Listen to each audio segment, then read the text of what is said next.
उन्होंने कभी नहीं सिखाया होगा कि किसान के आंखों से खून के आंसू निकल रहे हो, उनकी फसल बर्बाद हो रही हो, लेकिन आप लोग सड़कों पर तमाशा करना मेरे नाम पर, किसान के खेत में जाने के लिए, किसान के आंसू पोंछने के लिए न किसी के पास वक्त होगा, न सोच होगा, न किसी के पास आवाज़ होगी।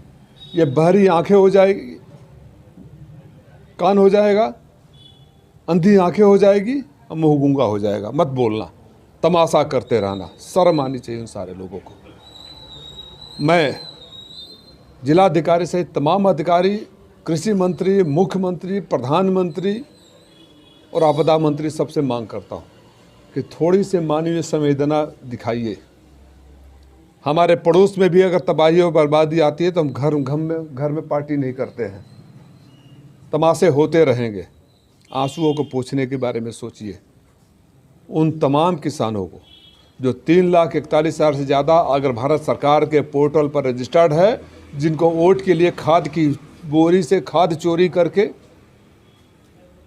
उनके पेट्रोल और डीजल से पैसे चोरी करके, बिजली के नाम पर उत्पादन करके, उनके सड़कों को न मरम्मत करके, उनको प्रताड़ित करके, धान खरीदी या गेहूं खरीदी में उनको प्रताड़ित करके अगर उनको बर्बाद किया जाता है और वोट लिया जाता है, तो उन 3,41,000 प्लस से ज़्यादा जितने किसानों को किसान सम्मान निधि आती है, तत्काल 1 सप्ताह के अंदर उनको उचित मुआवजा दिया जाए।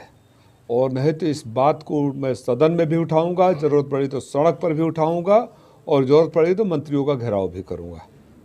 अन्नदाता रो रहा हो और राज सत्ता में बैठे लोग जश्न मना रहे हो, ये लोकतंत्र में बर्दाश्त नहीं है। 2 मेरे मुख्य बिंदु थे। सड़कों की बदहाल स्थिति आप देख ही रहे हैं।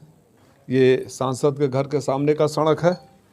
हर बार होता है कि बस अगली बार बन जाएगा, और एक जवाब आता है, मैंने पिछले दिशा के बैठक में भी कहा था, तो बोले 2 साल पहले बना था हमने। आप सब गवाह हैं, चुनाव के दौरान उसको बनाया। नहीं तो पैचअप किए गए थे। पैचअप इसलिए होता है कि पैसे डाल कर निकाल लिया जाए। वो तमाम मुद्दे हैं, लेकिन जो मुख्य मुद्दा है, मेरे लोकसभा के लोगों को मैंने वचन दिया था कि बेरोजगारी सबसे बड़ी समस्या है, जिसका उन्मूलन का प्रयास करूंगा। उसका उन्मूलन कैसे कर सकता? केंद्र में, प्रदेश में सरकार होती तो अभी तक यहाँ संस्थान खड़े हो रहे होते, भविष्य के लिए निर्माण कार्य हो रहा होता। और आप लोगों ने देखा है, मैं बड़े बोलापन में यकीन नहीं करता हूँ कि जब हमारी सरकार थी और मैं किसी पद पर नहीं था, तो चाहे मधुबन वाला रास्ता हो, शहीदी मार्ग हो, दोहरी घाट मधुबन रोड हो, चिरैया कोट से लेकर वहाँ तक रास्ते हो, चाहे 5 विधानसभा में CSC का निर्माण हो, यहाँ का अंडरग्राउंड केबलिंग हो, 100 बेड का अलग से निर्माण हो, बिना किसी पद पर रहते हुए करवाया था। तो आज तो आप लोगों का आशीर्वाद से पद है। अगर सरकार होती तो क्या करता, विकास की परिभाषा लिखा जाता। मैं किसी के ऊपर भी व्यक्तिगत वाद विवाद में यकीन है। सब मेरे सम्मानीय हैं, सब मेरे बड़े हैं, सबके लिए मेरे मन में आदर है, बशर्ते कि वो भी आदर रखें उन लोगों के बारे में, वो भी चिंता करें उन गरीबों का, वो भी चिंता करें उन किसानों का, जिनका आशीर्वाद से चाहे मैं सांसद में हूँ, चाहे वो सत्ता में है।